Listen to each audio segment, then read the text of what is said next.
Welcome back to Yerushalmi Terumot. We are Perishmi Halacha Base, and this week's Sedra is Parshas Terumot. So it's well worth it that we should be learning Yerushalmi Terumot. Okay, we're talking about the din of a Bas Cohen who ate Terumot when she was forbidden to do so.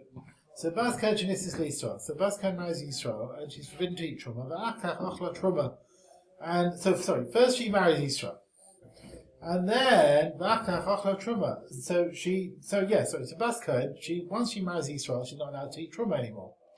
But unfortunately, she ate truma by mistake. She has to pay for the principal. She does not have to pay the fifth. Right? This truma here, she really didn't have a supposed to eat it. It's like gezel, so she needs to pay the keren. But she doesn't have to pay the chomesh like a normal zah who is truma b'shogeg, because paying the fifth is only on a zah, on a Yisrael eating truma. A Bas Cohen who's married to Yisrael, even though now she's not allowed to eat truma, she's not a complete stranger.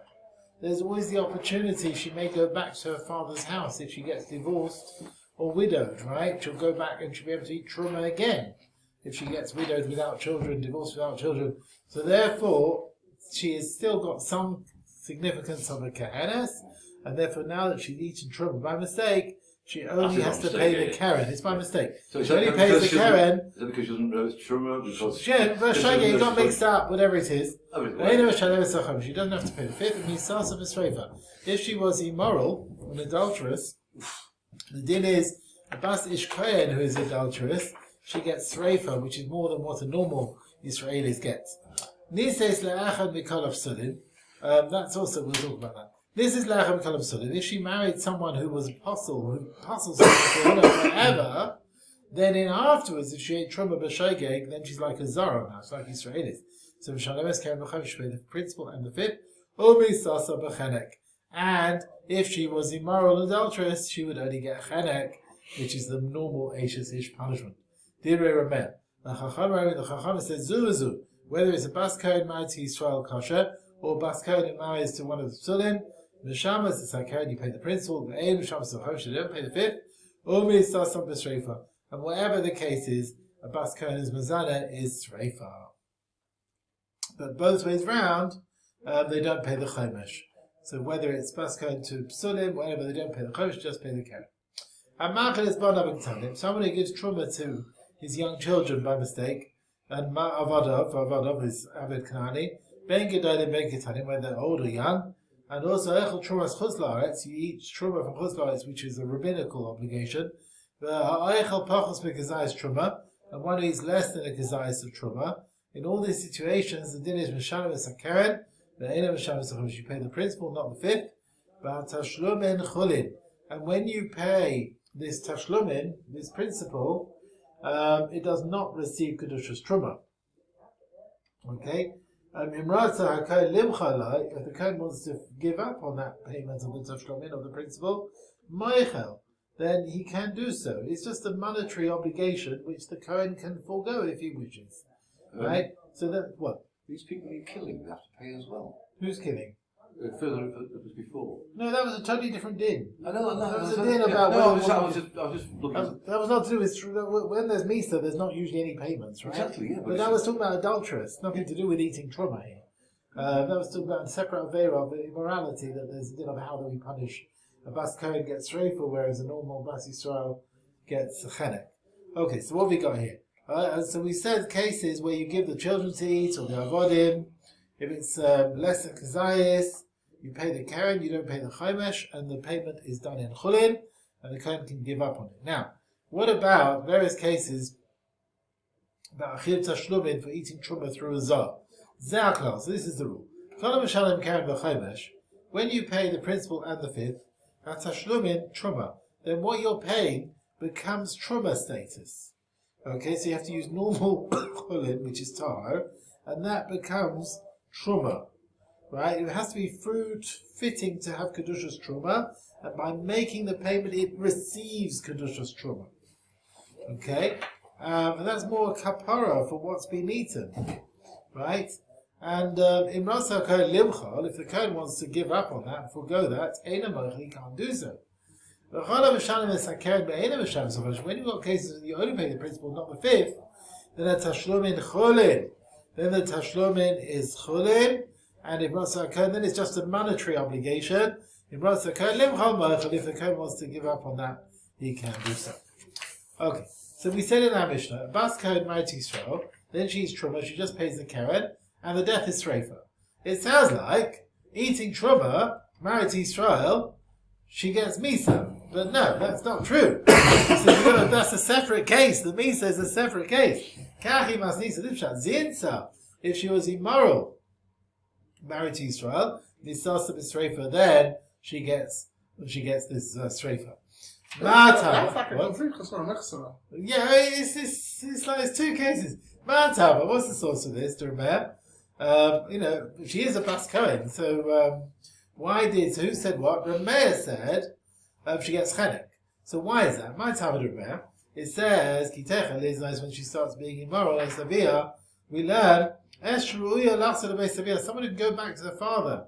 A Bas Cohen is fitting to go back to eat truma. So this daughter, she stays as a Kehenes even though she married Israel. Yasazu, as opposed to someone going to a psul, marrying someone psul, she cannot go back to her father's house. She can never go back to eating truma, therefore she doesn't have that stature anymore. So if she's immoral, it's only chedek. Now, this is the kosher v'zinsa. If she married a kosher, and since she was immoral, harei ruya lachzo lebeis. Now she is fitting to go back to her father's house. Sorry, can't she go back? She can't really go back to her father's house. Znus, she's like niva lalipsul, right? She's with someone who's possible to her, and she's possible from kahuna.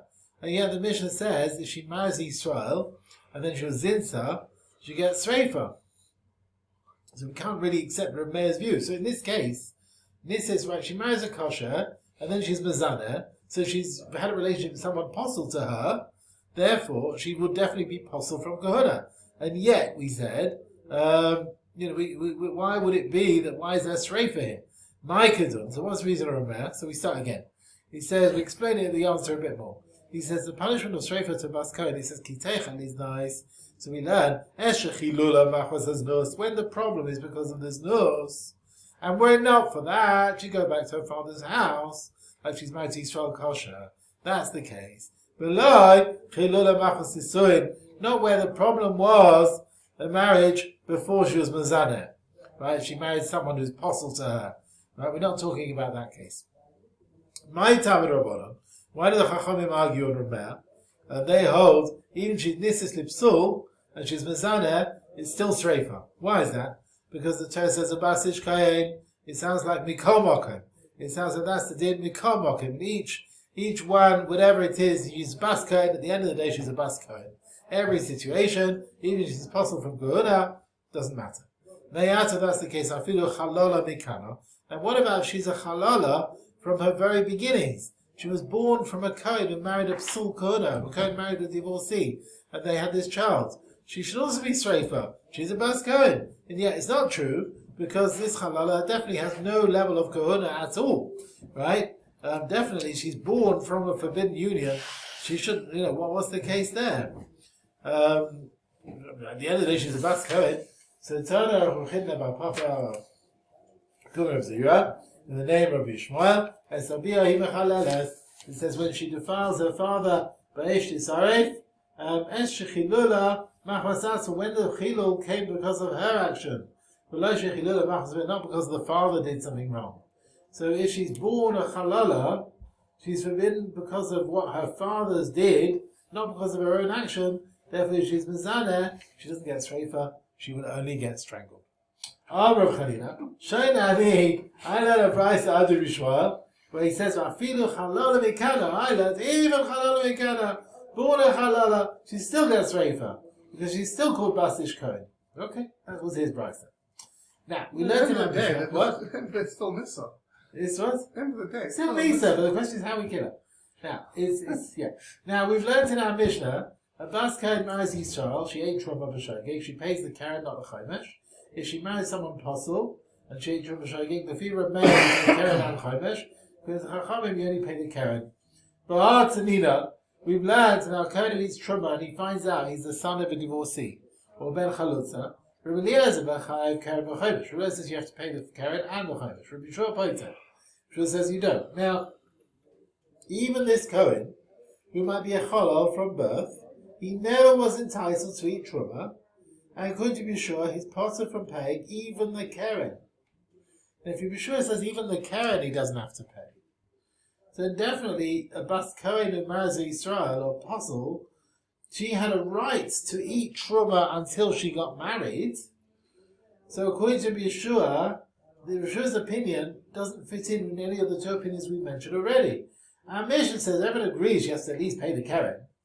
But it seems there's this third opinion of Yeshua who'll say she doesn't have to pay anything. We don't mention him in our Mishnah. They wanted to say, what's the argument of Rabbi Yeshua? But chomesh, only with the fifth. With Karen, Rabbi Yeshua Rabbi Yeshua agrees, you're right, he does have to pay the Karen. So his view can fit in at least like the Chachamim in our Mishnah, therefore we didn't need to bring a third opinion. Or I'll give another answer. Rabbi Yeshua really passes even the Karen. What is the argument of Rabbi Yeshua? The Sha'ava. If it's already happening to pay for Truma that's already been eaten in the past, before the Cohen found out he was a Ben Grusha, so Rabbi Yeshua says, okay, you're puzzled, even from Karen. You shouldn't have thought that there's a problem. You never knew there was a problem. You didn't know. Therefore, it's honest. You ate with permission.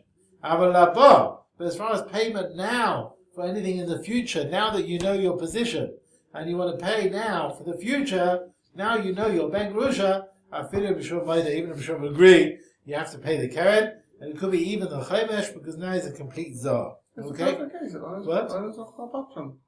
What? But Mominus is Mominus. He had no idea. Mominus, you always have to pay. Even someone's half asleep and he hits someone and breaks something, he has to pay. So here, what we got, you're right, he had no idea. But so that's the thing. Rabbi Yeshua says you're right. He had no idea. The Sha'ava things in the past, it's not a problem. But now you know, then Rabbi Yeshua might also agree you have to pay the Karen, and it could be even the chomesh. When he gives his children and his servants, you pay the Karen, not the chomesh. Now what happens? The master didn't pay the Karen, and the servant got freed. Now he's saying, then the servant pays the Cohen, the Karen and the chomesh. The servant has to pay these things. He was the one who ate it. The reason why he's part of it, because when he's an Ebed, he's got no money. If now he is free, and he has money, he has to pay. And even if the servant wasn't freed, but if that servant had investments, like for example, things were given on condition that the master had no access to it, no, he's saying then the servant pays the Karen and the chomesh for the same reason. So if the servant has money, he has to use that to pay. Hey Chabina, what will be in the following? Reuben Shegazal Mishimon Mechila LeLevi. Reuben stole Truma from Shimon, gave it to Levi to eat by mistake. Levi paid the money of Truma to Shimon now. So does that mean Reuben doesn't have to pay? Right, Reuben stole it from Shimon, gave Levi to eat. Levi ate, so Levi paid Shimon back. Now what does Reuben do? Yotzi de Gazela. Has Reuben fulfilled his duty through Levi's payment? Or maybe Shimon can still go to Reuben.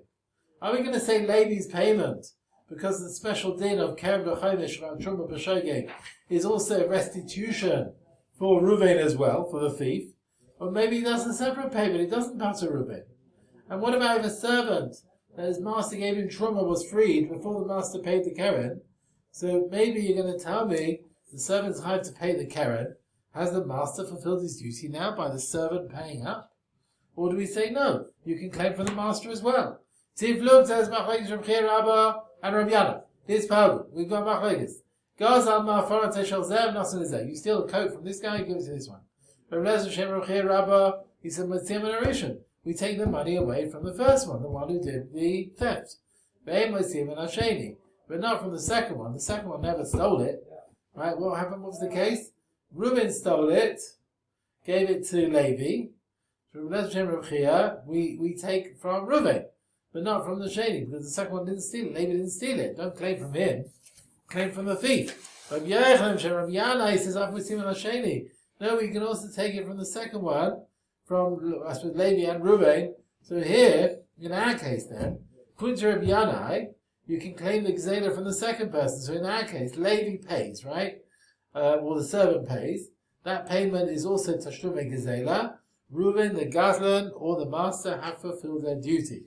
Quinter here, who holds you can pay collect to make Gezela only from the Gazlan himself, then in this case the Levi's payment or the servant are not considered payments for theft. They are separate payment because of the chiyuv of eating truma b'shogeg. And therefore the Cohen can go back and claim the value of the truma from the thief or from the master. But he also agrees, now we're going back on what we said.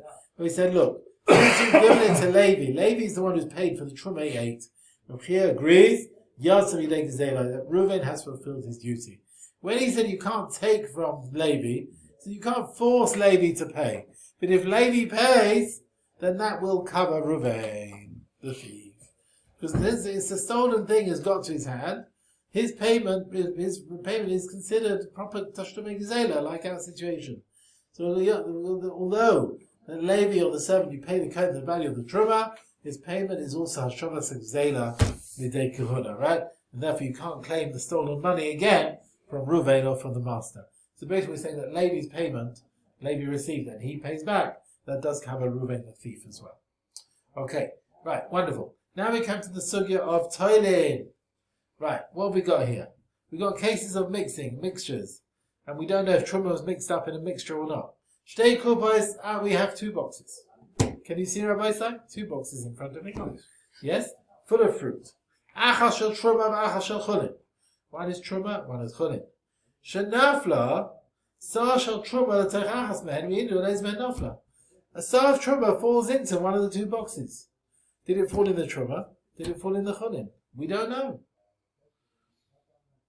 Hare ani aimer. You know what we can say? We can be mekel and say the teich shel truma nafla.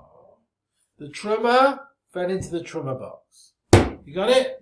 The truma fell into the truma box. Why do we say this? For a start, this is the idea of toiling.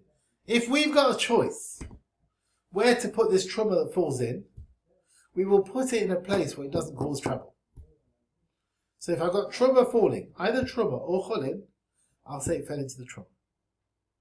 Now how can we be so lenient? The answer is,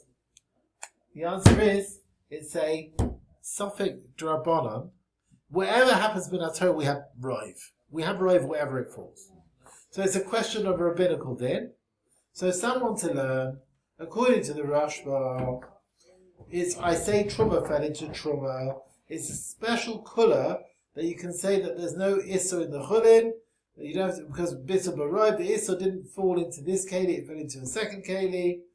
But Safik Rabbanan Lahokal is not the reason to allow it. It definitely fell somewhere. It's considered one keli. So it's not just Safik Rabbanan Lahokal, according to the Rashba. According to the Ramban, this is not a special truma heter, it's a din Safik Rabbanan Lahokal. So even though the 2 boxes of chulin, or one of chulin and one of tebel, we can be lenient when you're going to ask on each box, did it fall in? And it could be you're asking on the 2 boxes in one go, or the 2 boxes belong to one person. So, this question is it something Rabbanan Lahakel or not? So let's see this again. So Shtei Kubas Achal Shel Truma Achal Shel Chulin. Shenaf Lasal Shel Truma La'achas Mehen. Ve'en Yido Leis Mehen. We don't know where it fell. Did it fall in Truma? Did it fall in Chulin? Hare ani aimer, I say the teich shel truma nafla, it fell into the truma. If we do not know which is the truma one, which is the chulin one, although they're both forbidden to Israelim, achal as achas mehen, if Zar ate one of them, he's parted from Cohen v'chaimesh. We don't know if he ate truma or he ate chulin. And you want to take money off him, you've proved it. But Ashniya, and the second one that's not eaten, noig boko truma, you keep it as truma out of doubt, and it's also tisraelim. And it is chayav chala when the Cohen makes a dough out of it, because maybe it's chulin. Therefore you have to separate chala. Dear Rabbi, that's what you remember. Rabbi Yossi Paiter. Rabbi Yossi says, no, the second box, you don't separate chala. We don't know which is chulin. We don't know which is truma. Right? It's mixed up. We don't know. It's meduma. It's potter from chala. Achal acher min hashniya. if someone else then went and ate from, so you ate from the first box, one person ate from the first box, someone else went and ate from the second box, does he have to pay Keren B'Chomesh? We don't know which one he ate. Maybe it was Cholin, maybe it was Truma. Patur! He is also Patur from Keren B'Chomesh, like the first one. Achal Echad Min Shneim. If one person ate from both boxes, then what? He definitely ate Truma. Is Chaim Keren B'Chomesh. We don't know which box was Truma. So if the sizes are not the same, Mishalem Kiktana Shemishtem. He has to pay Keren B'Chomesh out of the smaller one of the two. Right? We don't know which one he ate. He ate from both, but we ate from both, so he definitely has to pay. But he pays out of the smaller one of the two. Because okay, you with me? Yep. Okay. Now, right, you're going to hold with them. Right, so we said you have two boxes. And one is Truma, one is Chulin, and Truma fell in. Now what happens if, this is another case, those boxes, one is Truma, one is Chulin, one of them fell into the Teicha Chulin, into other Chulin fruit. And you don't have 100 against it. You don't have 100 against the Truma that might have fallen in. So this is after the Truma has fallen in. One of the boxes fell into another box of Chulin. One of these two boxes now, which we're talking about, fell into the Teichulin. And you don't have 100 against it. It doesn't forbid the whole mixture because maybe the Truma fell in it. Each one is a Safek Truma. There was no Gezerah when it's less than 100, only with definite Truma, not with Safek Truma. We don't know if any Truma had fallen in, right? We have no idea. Vashnia, Naig Baka Truma. And the second one, you have to treat it as Truma out of doubt. The Chayeves B'Chala, you have to separate Chala, Divrei Meh. Rabbi Yossi Potter, he says you don't have to separate Chala. Nafla, if afterwards also the second one, Shnia L'Makamacha, so after one of the boxes fell somewhere, the second box also fell somewhere, again, it's only Safek Truma, it doesn't create a problem. Nafla Shnein L'Makamacha, if they both two boxes fell in one place, then you have to worry that there's definitely Truma here, and it forbids a mixture like the smaller one of the two. Okay, another din about these growths from these boxes. Zara es achas mehed. Now Truma, if you sowed it b'shogeg, parcel, you don't have to go over the ground that it shouldn't grow, stop it growing. There is a knas, gedule Truma, right? There's a knas, you have to uproot it. The growths are permitted. These ones, the growths are permitted. They will only go out gedulim when it's definite Truma that you sow, not with Safek Truma. But Hashnia, Naig Baka Truma. And the second one, we treat as Truma Chayeves B'Chala, Divrei Meh, you have to separate Chala. Rabbi Yossi Potter, Yossi Potter from Chala. Zara Acher Es Hashnia, if you sowed one box, and then someone else went and sowed the other box, Pater, he's also Pater from going over the ground. Zara Acher Es Shnein, if one person sowed seeds from both boxes, there's definitely Truma that's been sowed. We don't know which one is Truma, which one is Chulin. It's Meduba. So the din is, Zara, when you sow something where there's a forbidden mixture, Meduba Shazare Kala, if it's something like wheat or barley, where the seeds disintegrate, Mutter, that's okay. Meduba Shazare Kala, if it's like onions where the seeds don't disintegrate, also then it's forbidden. Okay? So we're talking about when you sowed one of the boxes, you don't have to go over the ground, because there was no Gezerah. Second one treats as Truma. And then we said if you sow one box and someone else sows one box, what the din was. And if you sowed both boxes, it depends, does it disintegrate or not. Okay?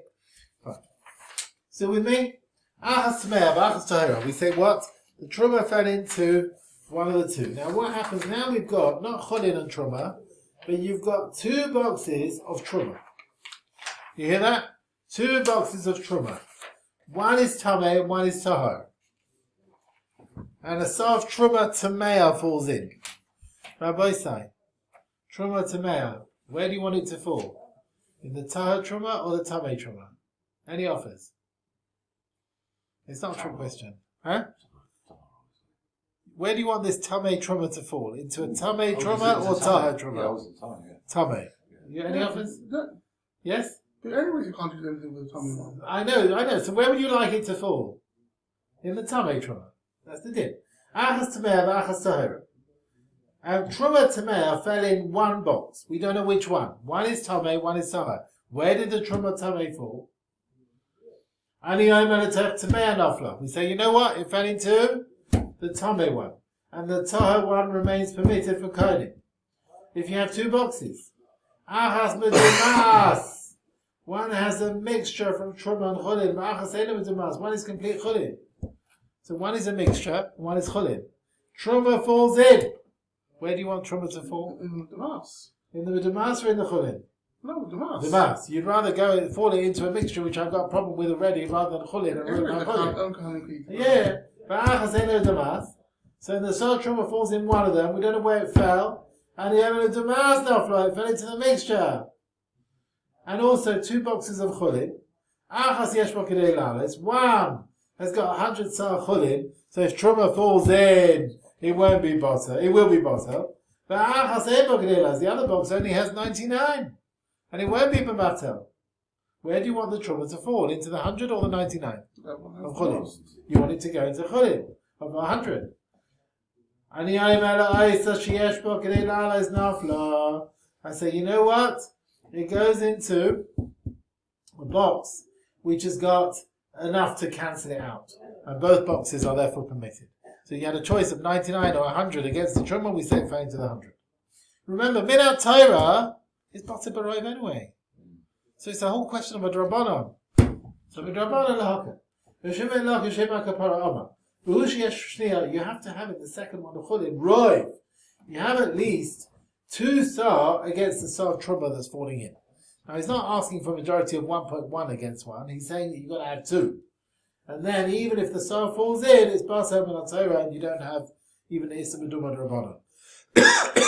That's all you have, Issa Meduma Drabanan, therefore they will make up. If you don't have Roy, something Issa Deraisa, we can't be tied in the Haka. You don't need Rive. Because Truma anyway is only rabbinical. Truma nowadays, he says, is rabbinical. So the whole thing is Drabanan anyway. Tama, elsewhere, it talks about a fig of Truma. Now, do you remember, Rabbi Sai? We have jugs of Trumas, figs, and figs fall in. Remember, are they at the top of the jug? Are they in the whole jug? So we had this earlier on. A fig of Truma which falls into 20 Chulin figs, and it forbids them. And then one of the figs goes and falls elsewhere. We said Sveikon Batir Barov. When that one fell into 20 and forbids it, and then one falls elsewhere, we said now it's Batir Barov. You got a suffix. Is there Truma in the figs or not? It could be the one that lost was Truma. Maybe an ordinary Rov is enough to allow it. You don't need 100. In here he says you can't be told the hakel unless you've got Chulin Rov against that soft Truma that falls in. You need a Rov. So one answers Tamar with the figs, which like you said, B'Shem Gamein, his own name. Here's the name of someone else. We have a steering of Yech and Tamar with the figs of Truma that fall into 20 figs of Chulin, and then one gets lost. He says, all the figs in the mixture are telling you about the Issur. Basically, we can't allow it that the Truma was the one that got lost. He argues on the Shlokish who allowed the rest of the figs. He says, no, they're all forbidden. Yeah? It fell into 20, and then one got lost. And he says, they're all Mechiach from the beginning on the Issur in there. We can't just allow it like that and say, oh, the Truma one got lost. We can't do that. He says you can be Mekel Safik Zemua, more than Rish Lakish. Even if you don't have Roiv in the second boxes, he says against the Sar Truma, he said it was okay. The what answers Shani Hacha is different. Here you have an opportunity, the Truma fell into the Truma, or into the Chulin, equal chance, so we say it fell into the Truma. Right? When you have the figs, most of the figs are Chulin. It's more logical to say the one that was lost is min haroiv and not from the meals. It's probably from the Chulin ones, that's why it got, one fell in, one fell out and went elsewhere. Well, we'll make because probably it's one from the 20 that fell into elsewhere as opposed to the one from Truma. Now the Brisa talks about cases of Safek Demua, where fruit is, some of it is Tameh and some of it is Tahor. Shtei kupas, 2 boxes. Achas Truma Tameh, Achas Chulin Tahorin. Truma, Tamea, Chulin, Tahirin. You cannot get much further apart, right? Truma, Tameh, Chulin, Tahir. A Sar Truma, Tamea falls into one of them. Nafla, Sar Truma, Tamea, Letechas Men. And you don't know we don't know where it fell. Rabbi say, where do you want the Truma, Tamea to fall? In the Truma, Tamea, exactly. And the Omer, Letech Shal Truma, Nafla. We say, you know what? We say it fell into Truma, Tamea. But Chulin, now the Chulin, yes, you're allowed to eat it, but you should be very careful eating in small bits. Make small loaves less than the egg size. So even if the Truma Tamea fell in, you're not going to be tummy for it. Now if Truma Tahira, if Truma Tahira falls into one of these boxes, Rabbi say you've got Truma Tamea and Chulin Tahirin. And Truma Tahira is falling. Got that? Truma Tahira is falling. Where do you want it to fall? What's the choice here? Truma Tamea or Chulin Tahirin? And we've got Truma Tahira falling. We don't really want it to fall anywhere. Yes. Really. Yeah. We're going to have trouble both wherever it falls. We're going to have trouble. So Aliyoma, the Tasha Truma Tamea Nafla. We say the Taha Truma fell into the Tamei Truma. Yeah. At least the Chulin you can eat. Yes. The Chulin Yachlo B'Tara. The Chulin you can eat it instead of purity. Mm-hmm. So it's better to say it fell into the Truma Tamea. Next case. Shtei Kuba. Achash Truma Tahira, Achash Chulin Tamea. Right. Truma Tahira, Chulin Tamea. So this is the other way around from what we just had. Truma Tahira, Chulin Tamea. But now for Sar Truma Tahira, the Teichachas Men. And so if Truma Tahira falls into one, then you don't raise enough. We don't know where it fell. Rabbi say, Truma Tahira is falling. You've got Truma Tahira or Chulin Tamea. Where do you want it to fall? Into Truma Tahira. Let's see. We say it fell into the Truma, which is Tahir. But Chulin you eat it less than an egg. Next case. Nafla Sal Truma Tamea. So you've got Truma Tahira, Chulin Tamea. And you've got Truma Tamea falling. Okay, with me? Truma Tamea is falling. You've got, your options are Truma Tahira or Chulin Tamea. Wait, is that right? That's the case here? Nafla Sal Truma Tamea into Truma Tahira or Chulin Tamea, yeah, or proper Chulin. Yeah, Shtei and Astoris, they're both forbidden. So go to the Chulin. Why? Why are they both forbidden? Because what are you going to tell me? Also, so if the Truma Tamea fell into the Truma Tahira, then it's going to be awesome. And the Tasha Chulin Nafla, if it fell into the Chulin Tamea, it's also going to be a problem. Also, it's going to be a bidden. We can only be lenient to say Truma fell into a kupa when one doesn't get ruined. But when the second one will also get ruined if it fell in, then we can't be Taylor to allow the first one. So here, one box is Truma Tahira, and Truma Tamea is falling in. Problem. The second one is Chulin Tamea, Truma Tamea falling in Chulin Tamea is also a problem. You can't tell me the Sar Truma fell into the Truma one to allow the Chulin, because by that you're forbidding the Truma for eating by the Kohenim. Because Truma Tamea is falling into Tahir Truma, you're forbidding the Truma. So therefore you can't simply Taylor either way, so I'm afraid they're both forbidden. Lava, why is the Brisa worried? Now the Brisa had in the first case to eat your chulin in a state of tara. Now lava, why is the Brisa worried about that? We said we can't allow the chulin for eating. We say the sar didn't fall at all into the chulin because safek tamei, the safek meduma muta. So the isa meduma is drabanan, right? The Torah is bottle of truma is barov. So as far as the chashash meduma, we can be lenient. Allow the chulin ba'achila. We can allow you to eat it.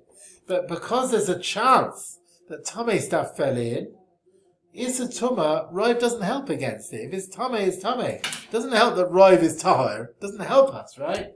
Therefore, if we're going to be mashing this fruit to receive Tuma, it will become tamei. It will become tamei everything. Therefore, you can't be lenient on that. We can be lenient on the eating side, but we can't be lenient that you should eat it in big bits because it can become tamei. Rav Yochanan said, Safek Meduba, we spoke about two boxes. We don't know which is Truma, which is Chulin. And the Cohen ate one, you have to separate Chala out of Dart. Rav Yochanan, Safek Meduba, a Safek Meduba, which is also for Zarin, like in case where truma fell into one of the two boxes of chulin, potter ben achala. You don't separate chala now. Savik dimua hanechal mishum dema. So if you have a mixture where it's allowed to be eaten, but there's a chashash dimua. So for example, sal truma fell into two boxes of chulin and truma. So we say, right, we allow the chulin. We say it fell into the truma. Or safek truma, which fell into another box of chulin, chayat b'chala. In those cases, safek meduma, you might have a mixture, you might not. Chayat b'chala. You have to separate chala. The fruit that's permitted for zarin like chulin, we treat it as chayav chala out of doubt. Okay? Rabbi Isai, we will stop here today.